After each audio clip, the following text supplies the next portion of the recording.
Okay, hello, good morning, good afternoon, good evening. Welcome to DOW 2002 CPD Webinar series.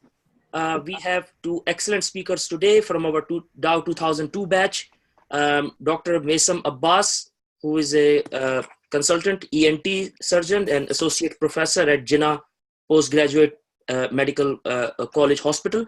And we have Dr. Mohammed Faisal from Bahrain, who is a specialist in microbiology. So we have two presentations today.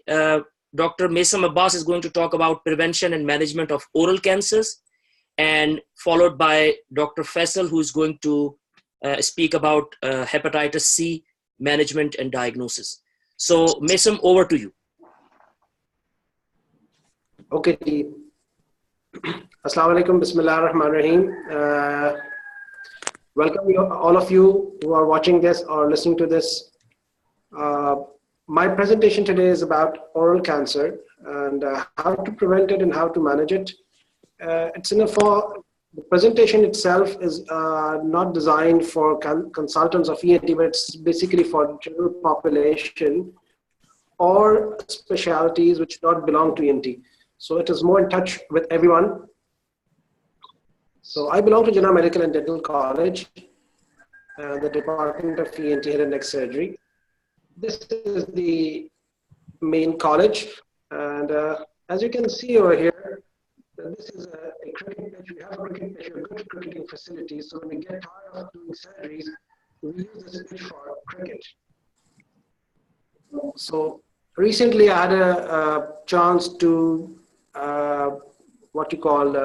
be a facilitator for head and neck surgery workshop, and it's basically a team of head and neck surgeons or other people who usually take on the patient and manage the disease. It's not only a surgeon who does it. There are physicians involved, there are radiologists involved, there are pathologists involved, there are microbiologists involved. So it's a teamwork. So basically it's oral head and neck cancer awareness, and the picture itself depicts that what causes cancer.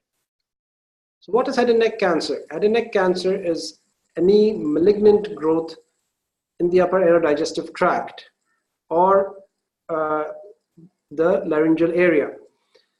It's the voice box, the thyroid, the otolaryngology part, wherever any kind of malignant growth, be it squamous, be it adenocarcinoma, which causes a problem. These tumors can actually cause a lot of morbidity, and it's better to have preventive measures rather than treating them.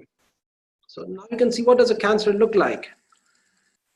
Pictures are horrible, but actually these are the patients, our patients who come and present to us. And it's a morbid condition. It's a very morbid condition. Even post-operatively, the patients have a lot of problems with their routine life.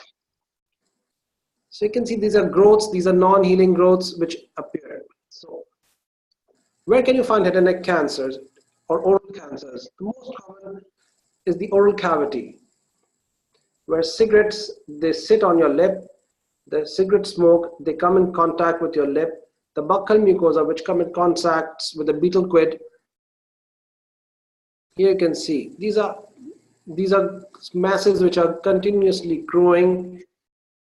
Again, these are the laryngeal cancers, other cancers, or abnormal growths in the throat and voice box. Sometimes the cancer may present as a lump in the neck or above or sometimes below the clavicle. So if you have no symptoms, but you see a lump growing in the neck, you need to rule out if it's not a malignant growth. So these are estimates for how common is head and neck cancer. So you see a large number of patients come to the OPD. Almost every day we do find one or two new cases. And as you see, the last line tells you that every hour one patient is lost to cancer. It's a bad disease here, especially in the Indo-Pak areas. So we're coming to my topic, the oral cancer. The oral cancer accounts for the major chunk of head and neck cancers. And of those, 95% is squamous cell carcinoma.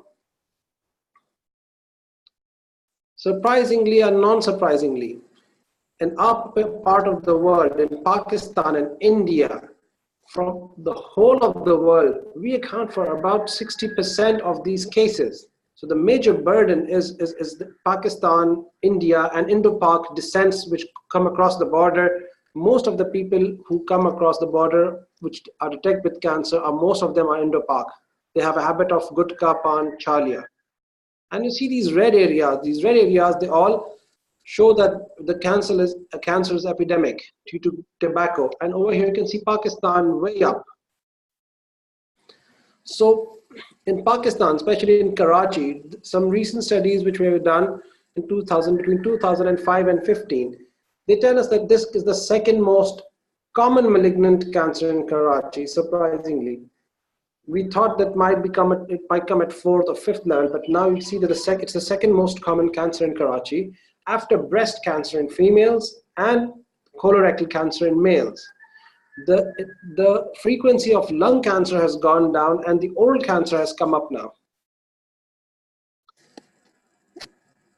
So what is the red flag for cancer? For physicians, for general people, if it's an ulcer which is not healing in around 4 weeks, then you think that it might be cancerous growth. If a patient has difficulty in swallowing, if there's a change in voice, or there's an enlarging neck mass, or if it's a difficulty in opening the mouth, then you can think that it might be a cancerous growth. So look at these pictures. These are patients who are presenting with non-healing ulcers. In India, Pakistan, the majority of the causes is cigarette smoke and pan gutka chalia. But in the Western world, alcohol and other factors may play a contribution, such as human papillomavirus and tobacco. This is the Indo-Pak caused of gutka. Tobacco increases the risk of all types of cancer and also the head and neck cancer. So when you use with alcohol, especially in the West, the incidence becomes much, much more.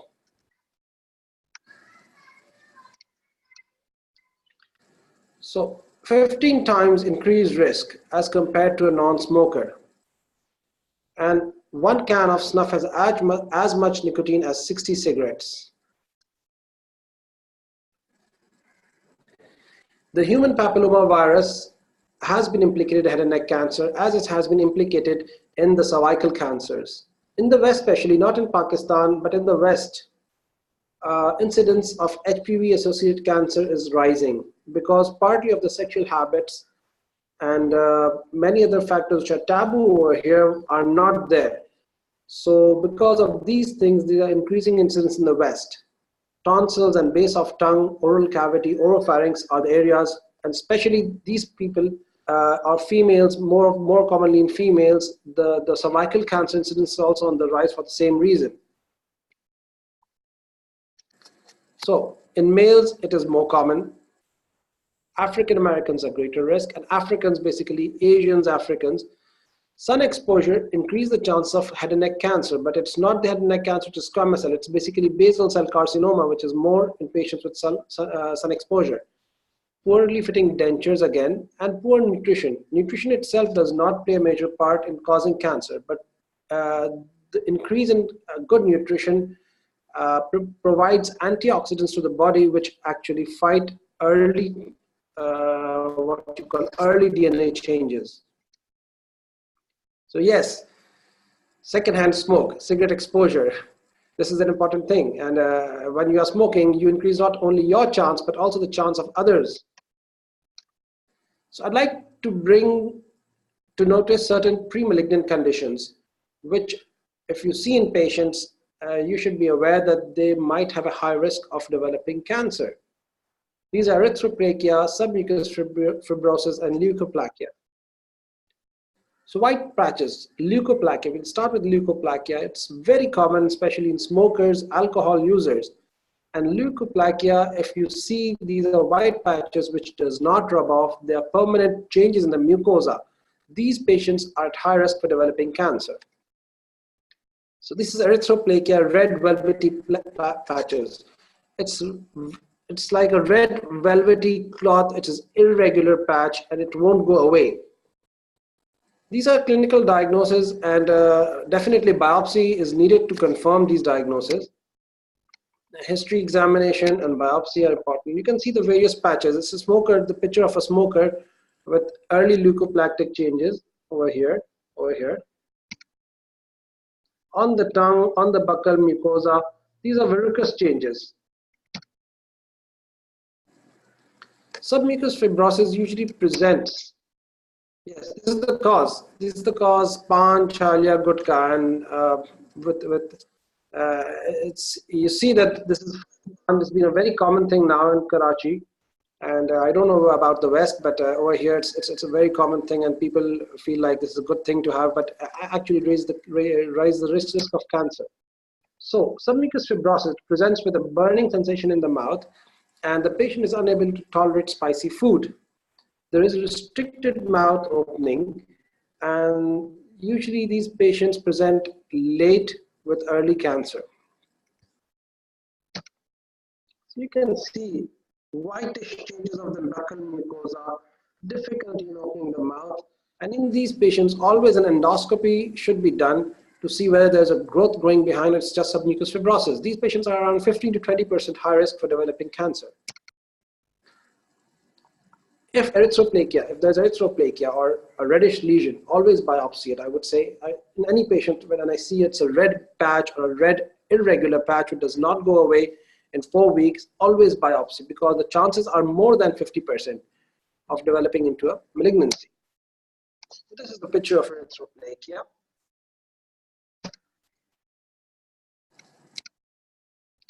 Lichen planus are irregular patches, discolored patches of the oral mucosa. Though some studies implicate lichen planus, but in my personal experience, I have not seen these disease progress to cancer. So there is a confusion about lichen planus being a pre-malignant condition or malignant condition. Some authors do include it in pre-malignant conditions, but the rate of malignant transformation is very, very low. It's less than 1%. And you can see these are striaform lesions, blackish, whitish lesions. So, head and neck cancer, there are myths and beliefs in the general crowd, and these are the reasons in the subcontinent, in our part of the world, that these patients present very late. Over here, a lot of these cancers are initially dealt with spiritual treatment, but then they present to us very late. Another misconception is that do biopsies spread cancer? It's been researched previously and even now that biopsies do not spread cancer. It is actually biopsy after biopsy that the psychological position of the patient is such that they do not seek attention. The word cancer is it's a kind of a death sentence over here. And these patients stop going to a doctor, and then they wait for the cancer to increase to such an extent that they ultimately have to come to an ENT specialist, and that's the impression which sets in that biopsies have spread the cancer, but they actually do not. The other misconception is that having green tea or avocado or diet rich in vitamin E and C and vegetables or carrots, which is a recent, what you call an idea that carrots actually reverse cancer. So none of the above is the treatment. None of these things can treat cancer. It's basically, they have been seen to have a preventive role, especially diet rich in antioxidants, green leafy vegetables. We know in colorectal cancer, but once the cancer is diagnosed, it's difficult. So I'll quickly skip through these slides. Initially, the cancer is a small patch, and it's sometimes to two different areas. So it might present as a second primary as well. Non-healing ulcer, bleeding from the oral cavity, loosening of the teeth or loosening dentures, difficulty in articulation, speaking, pain, and weight loss. Yes, lower down, they may present with hoarseness, change in voice, And sometimes a neck or lump mass may present with a small primary lesion. They may cause airway obstruction and even dysphagia. So, how to go about if someone has cancer? Number one, early diagnosis is the key. The earlier you diagnose, the earlier is the chance. An advanced stage cancer is difficult to treat because the chances of recurrence as well as disease-free survival becomes lesser. The chance of recurrence actually become more. So whenever you see the ulcer is not healing, it takes 3 weeks or more, visit an ENT doctor and tell them to see and have a look. They might take a biopsy. There are 3 arms of treating head and neck cancer. The first is surgery. The second is chemoradiation, chemotherapy, and the third is radiation. Surgery becomes the mainstay for most of the cancers. And most of the time, surgery is what you call, it is supported by chemotherapy and radiotherapy. So all 3 of those, or sometimes 4 of these, have to have a role in the treatment and prevention. Again, the earlier you detect, the better the survival. For T1, T2, T3, T4, the chances of removing the tumor are better in T1 as compared to T4, and the 5-year survival rates for the early cancer are 80+, whereas for late cancer it's less than 20%, and these become even lower with a neck node metastasis. So these are some slight awareness about slide that chemo and radiation in oral cancers can cause glossitis, stomatitis, they cause burning of the neck, they might cause dysphagia.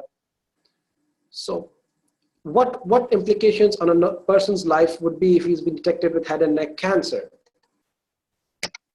So you can see this slide. This is the upper lip, this is the lower lip. There's hardly any lower lip or mandible left. And this is the whole tumor removed. So this reconstruction is a piece which has been taken from the arm of the patient and applied over the jaw. So it is a major surgery. It takes a lot of time, maybe 8 to 10 hours. The patient might have a tracheostomy for a long time, and these are the implications in patients. So again, you see this the patient. You can see Naseem, you've got a couple of more minutes. Removed, and yeah, just 2 minutes more. Thank you. So this has been reconstructed with a pectoralis major flap. So these patients, they usually undergo a very tough post-operative procedure, and it's better to prevent rather than to have this surgery and to have such morbidity done.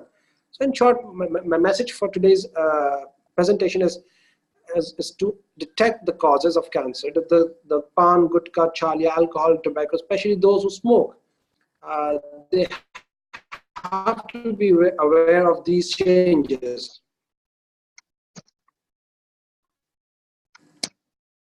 So yes, difficulty in speech, difficulty and a lot of other problems.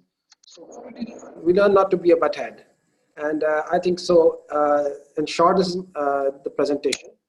So head and neck cancer is treatable, but it's better to avoid it. It can be prevented by just avoiding pan, gutka, chalia, tobacco. Yes, sometimes you might indulge, but most of the time, I think so, it's better to avoid them. Thank you. Thank you, Naseem. Thank you, Naseem. Excellent presentation. Really fascinating. So next, we'll take questions in the end. So next speaker is Dr. Faisal, going to talk about hepatitis C management and diagnosis. Bismillahirrahmanirrahim. Okay, my topic of presentation is laboratory methods for diagnosis and management of hepatitis C virus. It's from a review article. Okay, first of all, introduction. Hepatitis C virus is a member of Flaviviridae family of viruses, and it's a major cause of chronic hepatitis, cirrhosis, and hepatocellular carcinoma. Approximately 170 million people worldwide harbor persistent hepatitis C virus infection. Hepatitis C virus is a single-stranded RNA virus, approximately 9.6 kilobase long genomic sequence consisting of a single open reading frame flanked by 5' and 3' untranslated regions. Okay. 6 major and several minor genotypes of hepatitis C virus have been identified worldwide. Genotypes 1, 2, and 3 predominate in Japan, Western Europe, and North America. Basically, these are the 3 genotypes that are very common all over the world, 1, 2, and 3. Out of that, genotype 1 is more common in the United States, and genotype 3 is more common in Pakistan, according to the research so far. So our being in Pakistan, our research target and treatment target is genotype 3 basically. Now, next, infecting genotype causes species variation and viral load correlate with the disease severity, degree of liver damage, and response to interferon therapy. For the treatment, we need to know what is the genotype of the hepatitis C virus and what is the viral load. According to that, we decide the treatment and the dose of the treatment. Sorry, Faisal, I have to interrupt here. I can't see your slides. I can only see the first page of your slide. Is everyone else having the same problem? Yeah, same problem. Faisal, do you have slides or are you just speaking? Or do you have more slides? No, Yeah. Faisal has slides because he's emailed me his slides. I can't see other than the first page. That's it. This one, got it now? Yeah, it's not moving. Are you still on first slide? No, next slide, huh? Yeah. No, we can't see next slide. Okay. This is a physical map of hepatitis C virus genome. So this No, we is can't see that slide. Faisal, you need to move the slide. this slide you can see, right? The genome, physical map of the hepatitis C virus. No, we see the first slide only the first one. Oh, it's like So this. we're just only seeing your presentation slide, the first slide. We're not seeing anything That's else. it. Yeah, now you need to click. Yeah, that's okay. Now you can Yeah. see. Yeah, and can you enlarge your slide presentation? Go to the cup and enlarge it, please. Okay, now you can see. Yes. Okay, physical map of hepatitis C virus genome. Can you see now? Yes, This yes. is just showing the genome of the hepatitis C virus. This is a single open reading frame. And it's just showing different regions of genome. C is for capsid, envelope proteins, and NS is for non-structural proteins. Non-structural 2, 3, 4A, 4B, non-structural 5A and 5B. This is an open reading frame, and this is a positive sense RNA genome. We are interested in the research is the area non-structural 5A, NS5A gene region. This area having a domain, protein kinase resource binding domain, that has an area that's called interferon sensitivity determining region. Most of the people are doing research on this region, why some of the hepatitis C virus do not respond to interferon. It could be because of this interferon sensitivity, interferon alpha resistance replicon, this area. Next slide, can you see, guys? Laboratory methods for diagnosing hepatitis C virus infection. Okay, got a slide? Mansoor? No, we can't No, see. Faisal, we can't see the slide yet. And can you enlarge the slide? Can you come out of the text, enlarge the slides? Slide is enlarged. So go to slideshow, then click on start from current slide. Yeah. No. Share the screen again. Go to slideshow.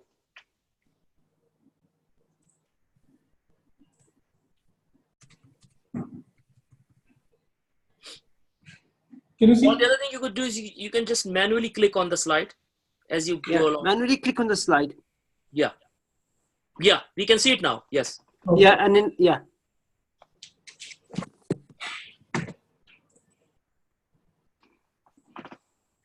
Okay. This slide is showing the pathological and serological response to acute and chronic hepatitis C virus infection. So we can see that whenever after the incubation period, Edin aminotransferase level starts rising, and at the same time RNA level also starts getting rise. And there's another thing, hepatitis C virus core antigen, that is also rising. So, and then hepatitis anti-HCV antibody also rising after some time. But RNA is the first thing you can detect, basically. Okay. So for hepatitis C virus detection, we have enzyme immunoassays and we have molecular methods. So this is the enzyme immunoassay, two of enzyme immunoassay methods. One is anti-HCV enzyme immunoassay, other one is chemiluminescence immunoassay. The FDA approved, actually this is from an article which is published in USA. So these are the FDA approved tests, either enzyme immunoassay or chemiluminescence assay.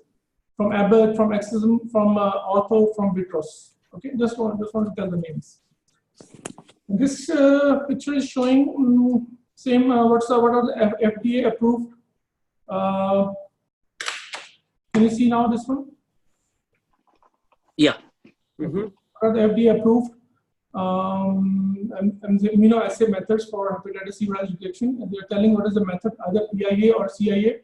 They are also telling what is the target of anti-HCV antibody that is detecting either non-structural 3 protein, NS4 protein, or capsid protein, and whether they are used for initial screening or initial testing or screening, initial diagnosis or screening. Okay. Now, after the immunoassay, we are talking about the second type of detection methods for hepatitis C virus. That is very important. This is a molecular test to detect and quantify HCV virus. Okay. Determination of chronic hepatitis C virus infection status. You see the slide on. Determination of chronic hepatitis C virus status, treatment decision, and monitoring of treatment response depend on the 3 important factors. Detection of hepatitis C virus RNA by polymerase chain reaction. The second is quantification of RNA, once again by PCR, and determination of HCV genotype, again by PCR method. So, nearly tests are classified as either qualitative or quantitative. Quantitative tests are polymerase chain reaction, and sometimes some laboratories use transcription amplification also. Quantitative test is either branched DNA amplification or quantitative real-time PCR to find out the copy number of the virus, or viral load you can call it. HCV RNA detection assays for diagnosis and monitoring of therapy. Okay, these are the now FDA approved tests for the qualitative and quantitative detection of hepatitis C virus. For the qualitative, we have RT-PCR based Amplicor version 2 HCV test and semi-automatic COBAS Amplicor version 2 test. They test have a lower limit of detection and they detect less than 50 international units per ml they can detect, and have specificity between 96 to 99%. Quantitative assays are used to monitor the viral load in response to antiviral treatment. Hepatitis C virus RNA can be quantified by target gene amplification, competitive or real time, or by signal amplification technique. These are the FDA approved tests for quantitative analysis of hepatitis C virus: COBAS AmpliPrep, COBAS TechMed, and Abbott real time. These are the qualitative and quantitative tests. And what is the method? For COBAS Amplicor is the RT-PCR method, for Versant is TMM, and quantitative for Abbott COBAS we have real time. And what is the use of these tests? They are telling that Amplicor HCV test is for the diagnosis and determination of sustained virologic and early viral response. And the quantitative test is shown in the diagram as a management of hepatitis C virus infection patient. I will tell you later on how does it work.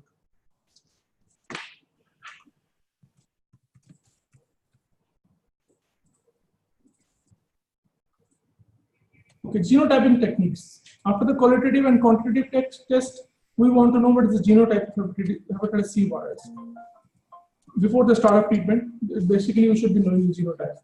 HCV genotype methods are in 3 ways we can determine the HCV genotype. In the laboratory, 3 types of methods are used: PCR amplification of target gene and sequencing, PCR amplification and hybridization with genotype specific probes. Third is real-time PCR.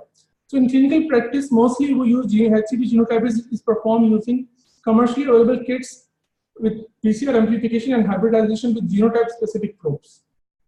For that, the currently FDA approved methods are reverse hybridization line probe assay, simplified direct sequencing true gene assay, and Abbott real-time HCV assay.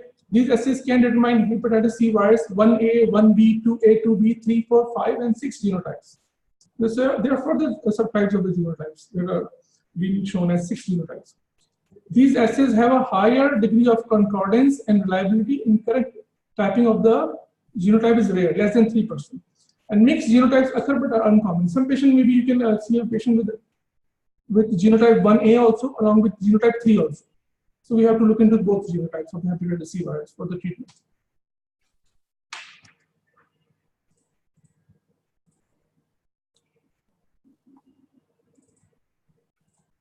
Okay, resistance to interferon and monitoring of treatment. Patients infected with genotype 2 and 3 are more likely to respond to therapy compared to genotype 1 infection. As I discussed earlier, research has proven so far In Pakistan, in Asia, in Pakistan, genotype 3 is common, and in United States, genotype 1 is common. So this, luckily, we can call it like this, that the genotypes 2 and 3 are more responsive to interferon therapy. The conventional treatment of chronic hepatitis C virus infection was pegylated interferon alpha with ribavirin for 24 weeks in patients with hepatitis genotype, HCV genotypes 2 or 3, and 48 weeks in patients with genotype 1. So if we see a patient encountered with genotype 1 infection, we have to give 48 weeks treatment before we call it end of treatment response. You can check the end of treatment response. And in Pakistan, basically, we'll check to do 24 weeks treatment with pegylated interferon and ribavirin capsules. Ribavirin is oral and interferon is injectable, subcutaneous around the umbilicus. So recently, the FDA approved two. Okay, after that, if you really want to go apart from interferon, especially for type 1, genotype 1 hepatitis C virus, FDA has recently approved 2 hepatitis C virus NS3/4A protease inhibitors for use in patients with genotype 1 HCV infection. These new drugs are dociprevir and teliprovir. These are used in combination with pegylated interferon alpha and ribavirin for genotype 1 only.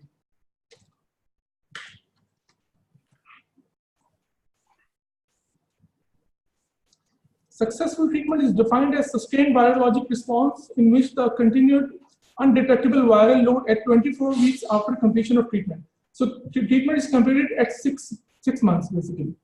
So after that, after the completion of treatment, further after 6 months, then you check and then you find that qualitative and quantitative hepatitis C virus both are negative. Then you will call it sustained virologic response. In 2 studies, sustained virologic response was achieved with pegylated interferon alpha and ribavirin regime in 42 to 51% of the patients with genotype 1, average 50%, and 73 to 82% of patients with genotype 2 and 3, average 77%. Genotype 1 response rate has improved to approximately 75 to 80% with addition of new protease inhibitors. Numerous studies have indicated the role of possible mediators of interferon resistance. Okay, these 3 factors that the researchers are looking for, why there are some genotypes or some hepatitis C virus resistance to interferon, could be either enveloped 2 protein, E2 protein, could be a NS non-structural 3/4A serine protease, could be NS5A protease. I discussed in the diagram that NS5A protein is we call it interferon sensitivity determining region.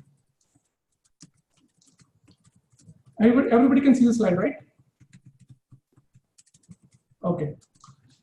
Furthermore, we can look into those patients who did not respond to interferon. We want to look why they did not respond to interferon.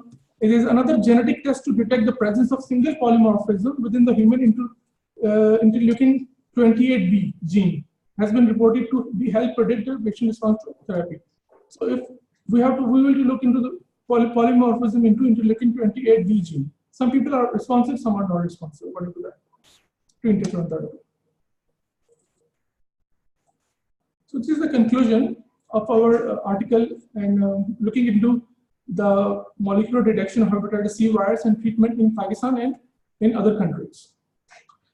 So the use of serologic and molecular methods have become essential for patients with hepatitis C virus for diagnosis, management, and treatment. So for diagnosis also, for management also, for treatment also, we need to do molecular testing. We want to qualitatively check and quantify the viral load. Also, we need to check the genotype before the start of treatment. And it's up to you what guidelines you follow. Either you want to check again the qualitative and quantitative test at the early virologic response, at the end of treatment response, at the sustained virologic response. It depends on you, and you want to check again. And then you can determine either the viral load is going down or staying the same or there's some other change or something like that. So these molecular methods are becoming essential for the treatment of hepatitis C virus, basically, for diagnosis and treatment. Quantitative RT-PCR assists the monitoring of treatment, determination of the response to antiviral therapy. Following may predict the patient's response to interferon treatment, identification of the interleukin 28B polymorphism, detection of mutation in the hepatitis C virus NS5A gene region. And this is from this article that I worked on. It's a review article published in 2013. Laboratory methods for the diagnosis and management of hepatitis C virus infection. Any questions? Thank you very much, Faisal. Thank you, Naseem. I think Thank you. Yeah, excellent presentation. True. So let's see if anyone got any questions. Yes, go ahead. Any questions from Naseem or Faisal, audience? I have a couple of questions. If nobody has any question, Naseem, my question is, we have these what we call vapes or vapors in some places where there is no actual kind of smoke there, but it's just nicotine kind of liquid where people inhale. So you mentioned about the harmful effect of the actual smoke on the tongue and mouth. So Yes. is nicotine also a risk factor for throat cancers? As far as research has been done, it's basically tobacco and not nicotine. So we consider vape as actually safe, but there have been no controlled trials, level phase 3 trials for the vapes. So without phase 3 trials, it's difficult to document if it's actually harmful to that extent. But definitely it's a good alternative to cigarette smoke. At the moment, it's been considered as quite safe as compared to cigarettes, and it's a better option if you can't just quit cigarettes, then you shift to vape or e-cigarette or whatever the other modality is, where the tobacco is less, but you get the same amount of nicotine for your body. Right. Okay. Excellent. Thank you.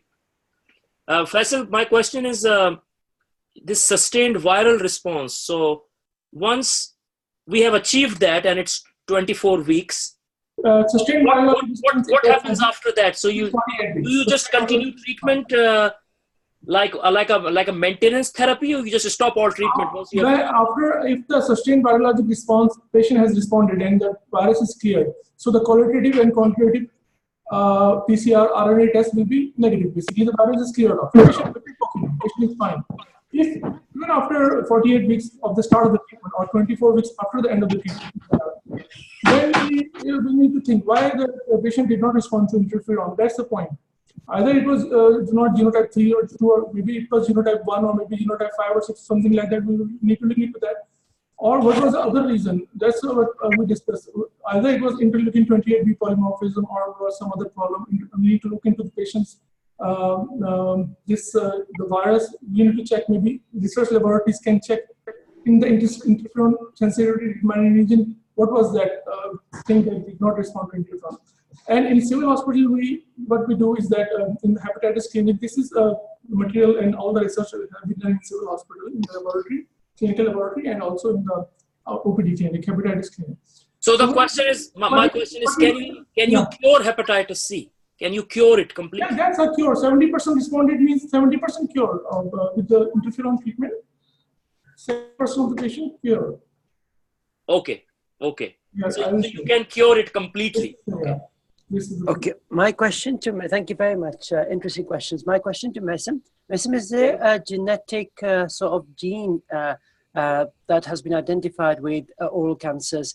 Do you think there's been any work done in Pakistan with regards to that? And number two, have you or your colleagues taken part in any educational programs in Pakistan to raise the awareness and ensure people actually reduce the consumption of these nuts and tobaccos and betel nuts and all the other associated factors with oral cancers?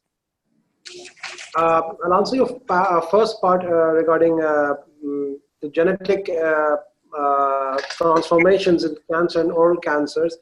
As you see, one of the causes is human papillomavirus, and that virus has a tendency to cause certain mutations, and which has been identified in certain genes.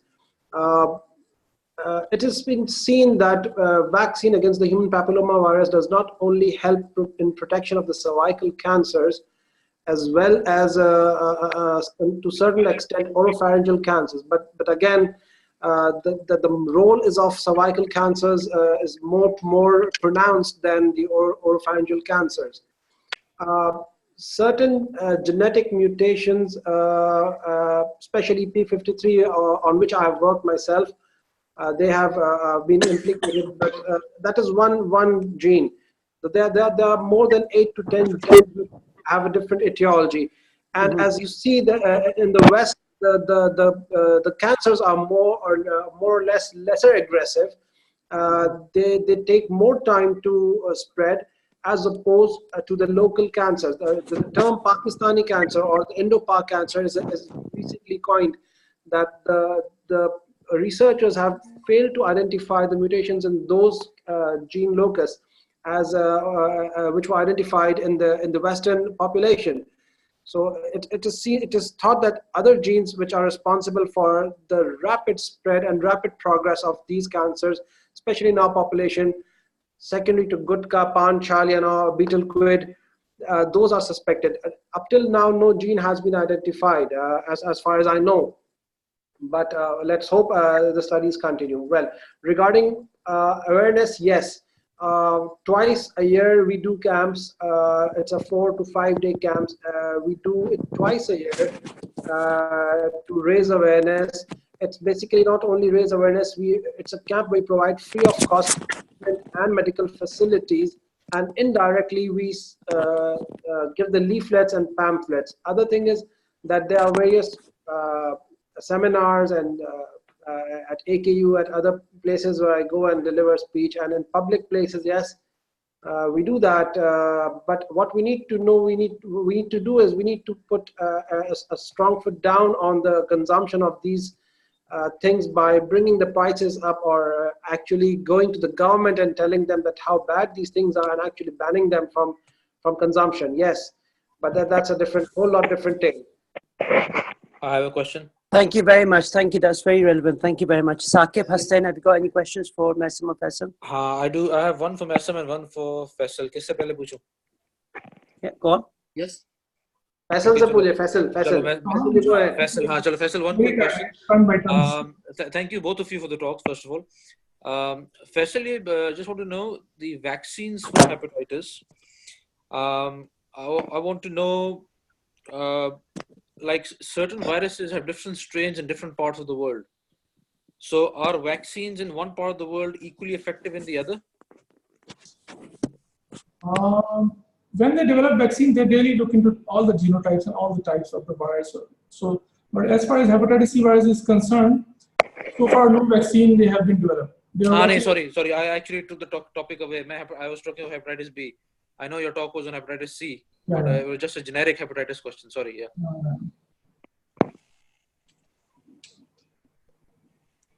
Okay. Naseem, can I ask you? Yeah, please. Naseem, I know PAN is related with increased frequency of oral cancers, right?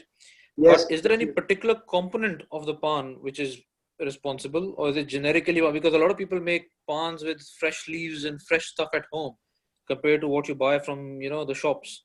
For example, if I eat a PAN without chalia, is it safer than PAN with chalia? Surprisingly, I've seen a lot of older women and older men who have been having PAN since maybe the last 30 or 40 years, and they failed to develop any kind of cancer. So what I personally think and what we see is that it's not the PAN leaf or the leaf itself, or sometimes what they do is they paste certain whitish chemicals on it. It's basically the chalia or the betel quid. The betel quid is usually dipped in certain chemicals which contain nitrosamines and other stuff. And those chemicals which are the one which are carcinogenic, not even the betel quid itself, but the chemically treated betel quid is more dangerous. Other thing is that sometimes the bark of the areca tree, if you see the chalia is developed from the bark of the areca tree, and it contains aflatoxins, and those have been implicated in the development of cancer. But yes, the old traditional PAN, I fail to see any connection with the development of cancer in those people. So if let's say I'm not a PAN fanatic, but let's say if I want to buy a PAN, and I personally usually say I don't want any chalia. Is there any other thing I should specify not to add? You see, one thing I'd like to tell you, I have a PAN plant at my home. So I once a week or twice a week, I usually myself consume it because I know it. So what I do is just take a PAN and take some fennels and fenugreek and like what you call soft, and just mix it with some sweet thing and have it. And I don't think so that is any problem. It would cause any problem. So you're safe to have a PAN leaf or homegrown pan leaf, or you can take what you call soap. But it is basically the gutka and other chemicals which when mixed with pan, which is usually mixed with pan and not taken alone. So those are the problematic things. Those are the things which are more carcinogenic. So more safe to have just the pan leaf. No problem at all. Thank you. Thank you. Thank you very much. Naseem, so it's glad to know that you also have pan every now and then, because I was in Karachi last week. I've had a couple of pans and a couple of Charlie's suparis. How at risk am I actually after eating, you know, a few pans, a few suparis and Charlie's? Hasnan, I think you wanted to ask a question. Yes, I have a question. Okay, Hasnan has a question. Yes, Hasnan, go ahead. The person at risk are basically the habitual users. Okay, Hasnan. I can't hear you, Hasnan. Hasnan, you need to speak up loud, a little bit loud, please. I have a question for Naseem. Yes. Regarding the lesion in the mouth, right? So you take a biopsy in the local or GA? Your question is, if a lesion is in the mouth, would I take a biopsy under local anesthesia or a general anesthesia? Is that what you are asking? Yes, yes. Well, it depends on the site of the lesion, and most of the time, a majority of the time, the biopsy is taken under local anesthesia. We do not need general anesthesia for a biopsy, but sometimes if it's on the oropharynx or in the tonsil area, and it's difficult to take a biopsy because of pain and gag of the patients, and then we might need a biopsy under general anesthesia. Is the lesion which actually dictates what type of anesthesia to use the biopsy. Sometimes these lesions are so friable and they are so large, and they are so much, I would say, they actually are insensate, and you even don't need a local anesthesia. Just put in a punch and take a biopsy. You don't even need anesthesia at times. Okay, and the representation of the sample is center of the lesion or from the periphery of the lesion? Yeah, the good thing, that's a good question, because if you see cancer, the cancer has a central necrotic part. And a lot of patients, if you take a central biopsy, these usually come out just negative, though the lesion looks like cancer. So it's not only one biopsy, it is usually multiple biopsies from the surface, from the center, and from the periphery, which is abutting the normal margin of the skin. So I usually prefer 3 or 4 punch biopsies in these patients from different areas, which have a better yield. Okay, and the third question is, if the biopsy proven it is malignancy, what investigation you do for the local workup, like local staging and the metastatic staging? So if patient presents to me with a biopsy, I need to know whether the cancer is spreading into the local areas or distant areas, and how much it is occupying its own area. So most of the time a CT can help, but a soft tissue study such as an MRI is a better modality. So it depends on where the lesion is, what thing do you want to see. If you want to see a bony invasion, I would go for a CT scan. If you want to see a soft tissue invasion, maybe an intracranial extension, then an MRI would be more helpful. So sometimes we end up doing both CT and MRI, and at times we also need a PET scan, to see if there are other areas which have skipped metastasis. So the PET scan, CT, and MRI are the modalities which we use accordingly in every patient. Okay, that's fine. Thank you. You're most welcome. Okay. Any other questions, anyone? I think so. Mansoor has one. No, I haven't. I've asked a question. That's it. Thank you. Naseem, have you noticed that those who are diagnosed with cancer, their family members get a warning and they mend their ways and choose healthy lifestyles after their loved ones diagnosed with cancers? Well, if I don't know for the Western areas, but in Pakistan, sadly, that's the problem. Though we try to educate them, and they know that this is the cause. It's the attitude of the people. They say that we have to die one day. Well, why? So it's a lot of times I actually have to fight with them that I will not treat the patient unless until you stop using it. Recently, last month, I diagnosed cancer in a patient whose brother I treated 5 years ago. So that's the upsetting the attitude of the people here. I won't say they are brave, they are foolish enough. They have to take notice, because when they see that this is the thing causing cancer, they should stop it. But in spite of educating, very few, maybe 10%, do actually take care and stop it. Otherwise, it's difficult. The lower classes, they are poor. They have no other means of educating themselves. They have no other means of they don't to relax themselves. So that's the best thing, that Panya, Gutka, Chalia, Khalia, and that's it. You relax your mind. Naseem, just a quick thought on this. Does it affect a particular strata of the society, like poor versus rich?